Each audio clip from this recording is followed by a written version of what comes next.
Hi, my name is Nick Tawa, and I'm the pastor at Palos Verdes Baptist Church in Southern California. As you may have seen in the news recently, ours is the Palos Verdes Peninsula community that has been tragically impacted by the recent landslides.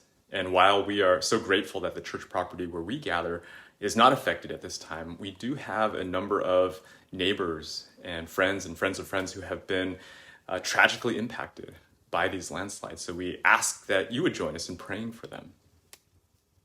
Well, it's been such a joy and a privilege to journey through the Flawed Follower study along with Twin Lakes Church and the number of churches that have been taking part. And it's been a real privilege for me to dialogue with the pastors as we navigate this series together. Last week, I was out surfing at my local beach break, and the waves that day were pretty small and inconsistent. And so I had plenty of time and space to pray and to honestly dialogue with God. And I sensed God reminding me of Jesus' words to Peter after rescuing him from drowning in the chaotic waves of the Lake of Galilee. In Matthew 14:31, we read, "Immediately Jesus reached out his hand and caught him. 'You of little faith,' he said, 'why did you doubt?'" You of little faith. This is the same phrase Jesus uses in the Sermon on the Mount when he addresses his disciples. Why do you worry about having enough food to eat?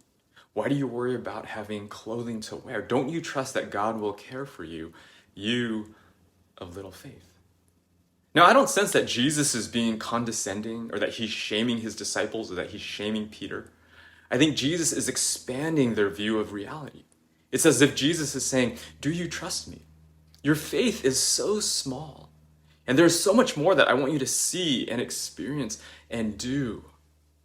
I wonder if Jesus isn't saying the same thing to us today. Again, not with shame or guilt or condescension, but simply stating the truth. You of little faith. I desire more for you. Do you trust that I'm taking care of you? Do you trust me even in the midst of difficult relationships, stressful work environments, financial hardship, political turmoil? Do you trust that I'm bigger than all of these things? Do you trust that I'm bigger even than physical death? Oh, you of little faith. Where is Jesus inviting you to trust him today? Thanks for watching. Grace and peace to you in the name of Jesus.